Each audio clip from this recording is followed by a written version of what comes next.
The observation post had been watching Earth for 30 years. Deep in space, far beyond where human ships traveled, the station recorded everything. The beings inside studied humanity like scientists studying insects under glass. Commander Vakrin of the Zrathi Empire reviewed the data with growing contempt. These humans had discovered faster than light travel 15 years ago. They could cross the stars now. But what had they done with this power? Nothing. They'd built a few colonies on nearby worlds. They'd sent exploration ships that moved slowly and carefully through space. They'd even turned back when they detected other civilizations, as if afraid to disturb them. They are weak, Vakrin told his officers. Look at their military. They had thousands of nuclear weapons once, enough to destroy their own world 10 times over. Now they've dismantled most of them. They've reduced their armies. They talk about peace and cooperation. His second officer, a young warrior named Thresh, pulled up more files. They spend more resources on medical research than weapons development. They've dedicated entire ships to studying plants and animals. They've created nature preserves on every colony world. The room filled with clicking sounds, the Zrathi equivalent of laughter. These humans were prey animals who'd accidentally discovered space travel. They would be easy to conquer. The Galactic Council knew about the Zrathi watching Earth. The Council was a loose organization of 200 species who traded with each other and tried to keep peace. They'd been curious about humanity too, but for different reasons. Humans were unusual.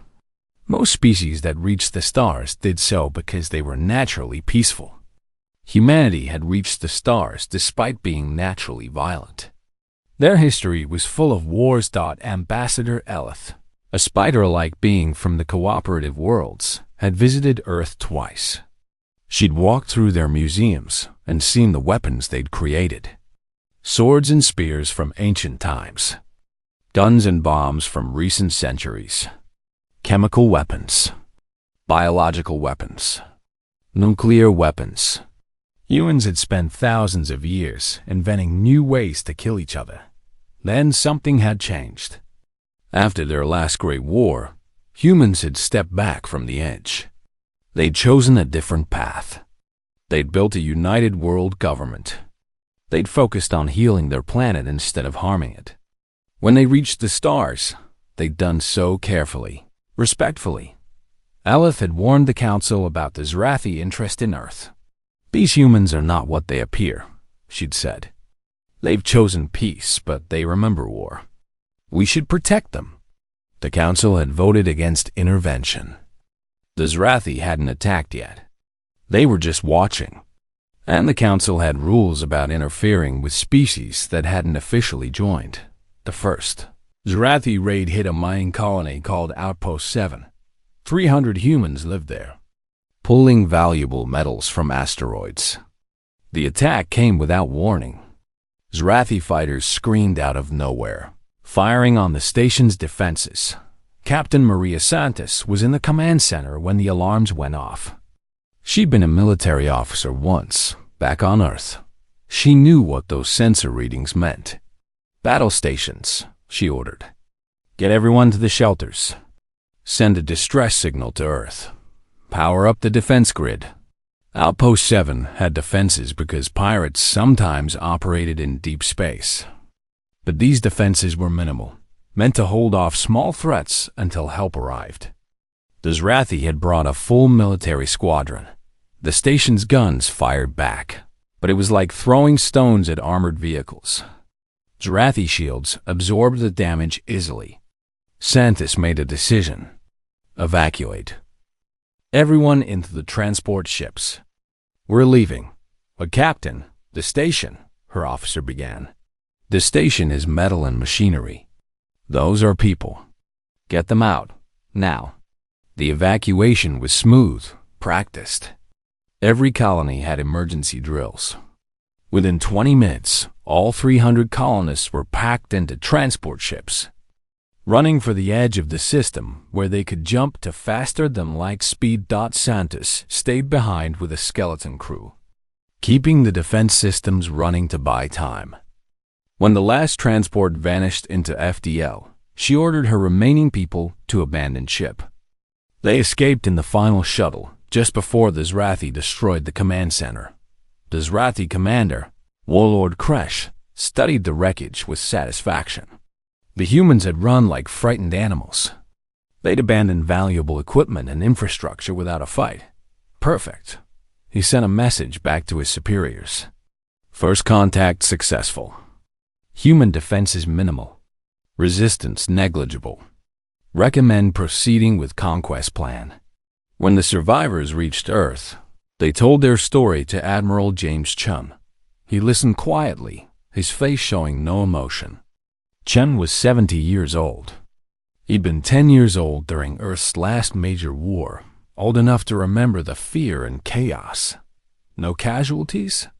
He asked. No, sir. Captain Santos got everyone out. Chun nodded. Good, that's good. He turned to his staff. Send the Zrathi a diplomatic message. Tell them we want to talk. Tell them we're willing to discuss any grievances they might have. Offer them trade agreements, cultural exchange, whatever they want. A young officer looked confused. Sir, they attacked us. I know. And we're going to try to solve this peacefully. Send the message. The Zrathi response came 2 days later. They ignored the diplomatic message entirely and hit another colony. This time, 400 people lived there. Again, the humans evacuated. Again, they ran instead of fighting. Again, the Zrathi destroyed an empty station. Warlord Kresh was pleased. The humans were even weaker than he'd thought. They wouldn't even defend their own territory. He began planning the attack on Earth itself. The Galactic Council called an emergency session. Ambassador Ellis spoke urgently. We must help the humans. The Zrathi are testing them, pushing them. This will escalate. But other species disagreed. The humans are running away. They're not fighting back. Perhaps they should join the council formally and request protection. Earth's representative, Ambassador David Okonkwo, stood up. He was a tall man with gray hair and calm eyes. We appreciate the council's concern. We are still attempting diplomatic solutions. We believe the Zrathi can be reasoned with. But they're destroying your colonies, another ambassador protested. Buildings can be rebuilt. Lives cannot be replaced. We prefer to save our people and lose property rather than the reverse. The council didn't understand. Most of them came from peaceful species. They'd never had to make choices between bad options and worse options. They thought humanity was simply afraid to fight. Back on Earth, Admiral Chan met with the president and the military command. They gathered in a room deep underground, in a facility that had once been built to survive nuclear war. They've hit 2 colonies now, the president said. The people are scared.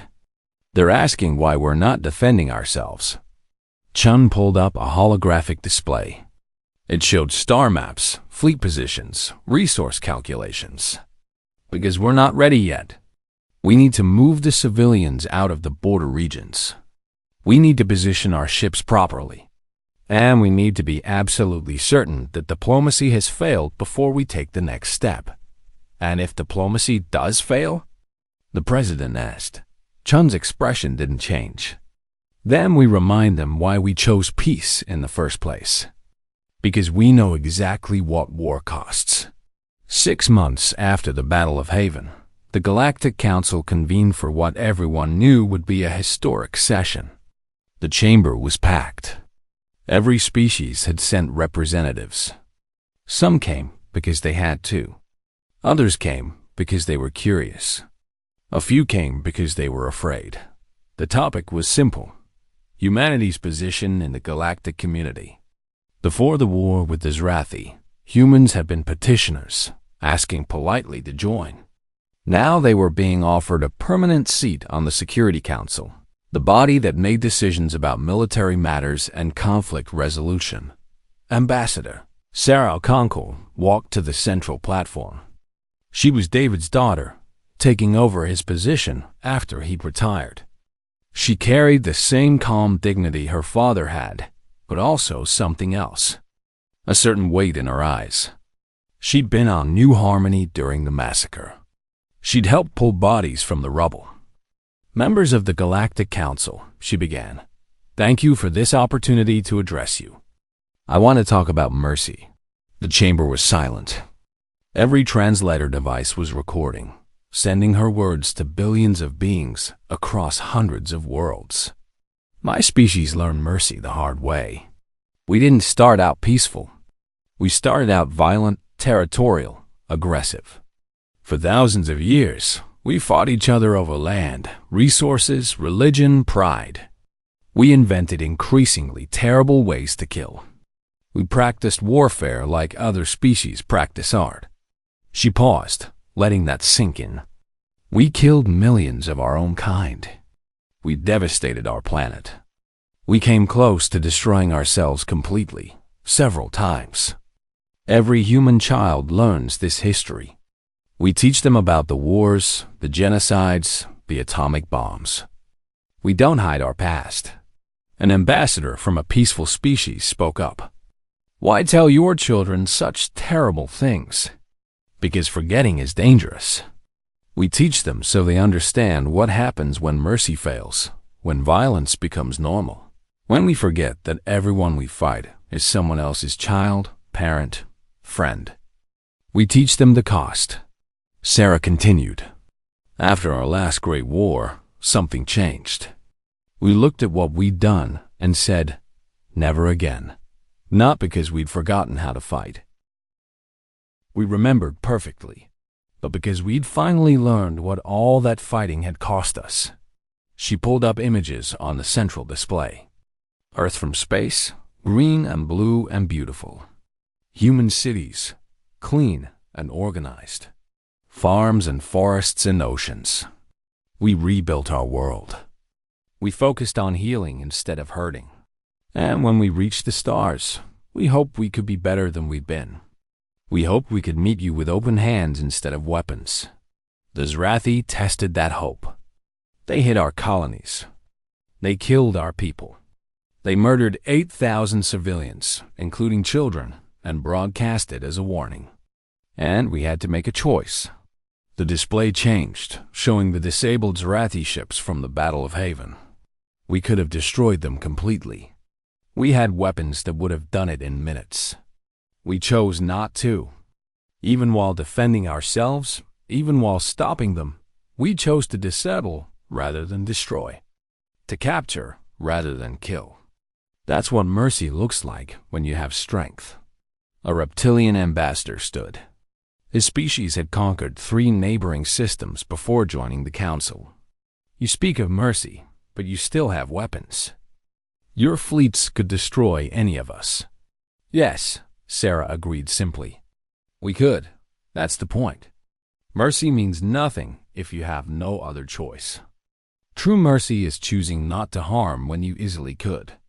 It's choosing peace from a position of strength, not weakness. Another ambassador asked, how can we trust you? You proved you can defeat military forces.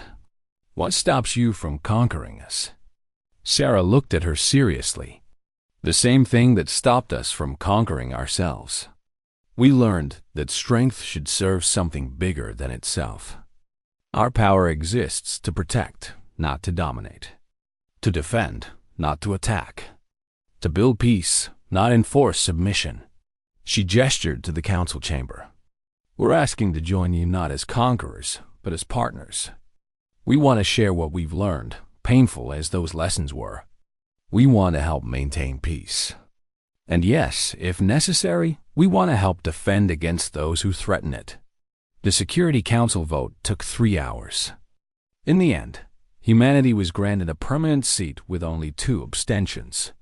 Those abstentions came from species that were now reconsidering their own military policies, worried they might be next if they acted aggressively.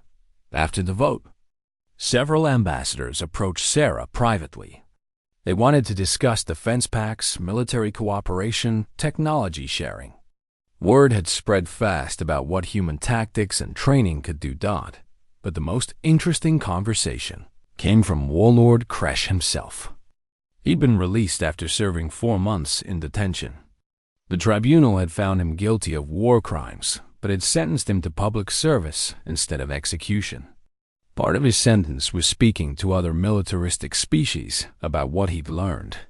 "Ambassador Okonkwo," he said, approaching her carefully. "May I speak with you?" Sarah nodded. They sat together in a quiet observation room overlooking the galaxy. "I want to apologize," Kresh said, "for what I did, for the people I killed, for the pain I caused." "I was there," Sarah said quietly, "on New Harmony. I saw what your ships did. I helped carry children's bodies from the rubble." Kresh's face showed shame and emotions Rathi rarely displayed. "I have no excuse. I thought you were weak.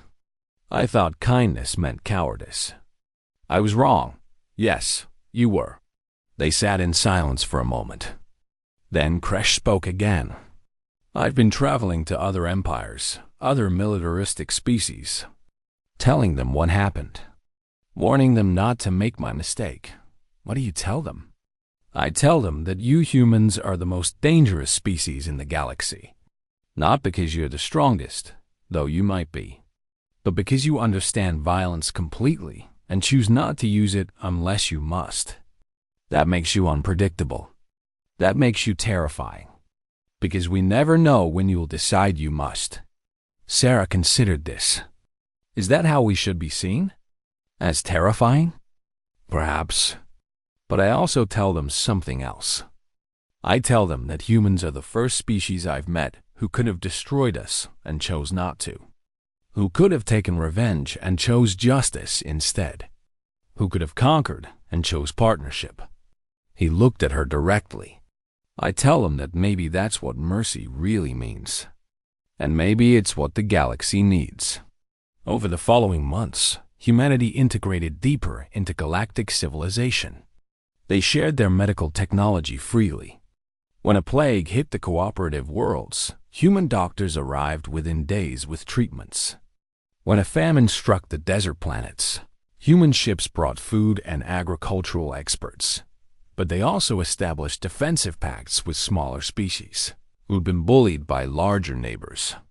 And when pirates raided a peaceful trading convoy, human ships responded with the same precise efficiency they'd shown at Haven. The pirates were captured, their ships disabled, and they were turned over to authorities. No one died, but the message was clear. The Zrathi Empire continued its reforms. Under Council supervision, they redirected military spending to infrastructure and education. Some Zrathi struggled with the changes. Others, like Kresh, embraced them. Others, like Dresh. Others, like Kresh. He wrote a book about his experiences, titled, "I Mistook Their Kindness for Weakness." It became required reading in the Zrathi military academies. Admiral Chun retired officially, though he stayed on as an advisor. In his final speech to the human fleet, he said something that became famous throughout the galaxy. "We are not warriors who learn to be kind. We are kind people who remember how to fight. That distinction matters. It defines who we are and what we stand for. Hold on to it. Let it guide every decision. Choose mercy whenever you can. But when you can't, when innocent lives are at stake, act decisively and return to mercy as soon as possible." 5 years after first contact, Ambassador Elith visited Earth again. Sarah Okonkwo met her at the spaceport. They walked through a memorial park that had been built to honor those who died at New Harmony. 8,000 names carved in stone, surrounded by gardens and peaceful water features.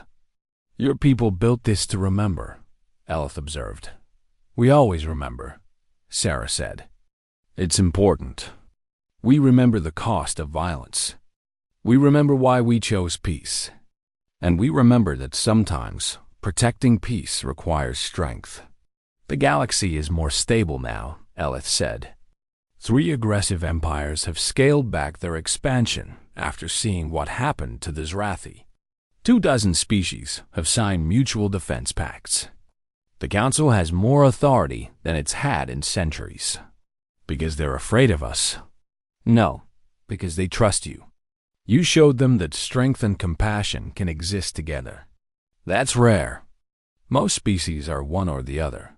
They sat on a bench overlooking the pond. Children played nearby, human and alien both, the children of diplomats and traders who'd moved to Earth. Do you think we made the right choice? Sarah asked. Revealing what we can do? You didn't have a choice, Elith said. The Zrathi forced your hand. But yes, I think it was right. Better for the galaxy to know the truth. That you're predators who chose to be peaceful. That you understand violence but prefer kindness. That you have the strength to help others, not just yourselves.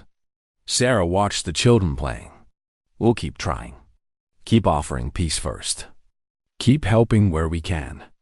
Keep protecting those who need it. That's all anyone can do. And you do it better than most. As the sun set over Earth, Sarah thought about her father's words when he'd first taken the ambassador position.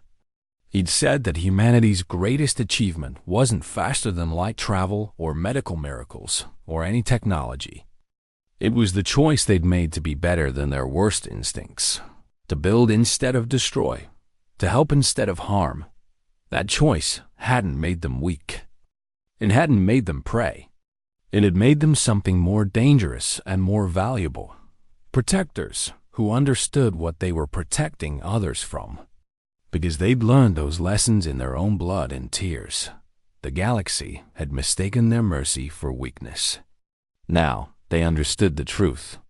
And that understanding was changing everything, one peaceful day at a time.